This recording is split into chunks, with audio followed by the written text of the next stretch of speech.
Hey folks, today I'm talking about something that hits close to home for many of us living in rural Australia, the healthcare crisis. You might have noticed how it can take up to 2 weeks just to see a doctor out here. Let's dive into why that is. First off, let's talk numbers. Around 7 million Australians live in rural and remote areas, but only a small fraction of our healthcare professionals are actually based here. Most doctors prefer to work in cities, where there are more resources, better pay, and easier access to continuing education. That leaves us with a huge gap. But it's not just about numbers. Think about the challenges of living in the outback.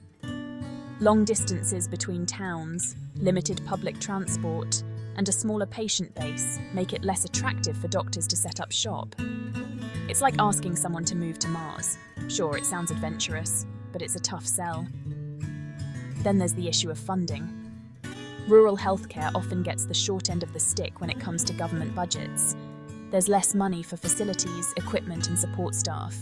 That means even if a doctor does come out here, they're working with fewer resources, which can be frustrating and overwhelming. So what happens when you need to see a doctor and there's no one around? Telehealth services have been a game changer, allowing patients to consult with doctors via video calls.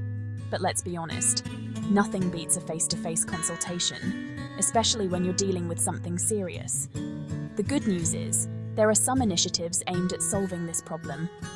Scholarships and incentives for medical students who commit to working in rural areas, mobile clinics that travel to remote communities, and increased funding for rural health services are all steps in the right direction. But until these measures really take hold, many of us will still be waiting those 2 weeks, or longer, for medical care. It's a complex issue that needs more attention from policymakers, but by raising awareness, we can push for the changes we desperately need. Thanks for watching, and if you've got a story to share about your experiences with rural healthcare, drop it in the comments below. Let's keep the conversation going. Until next time, stay safe and healthy.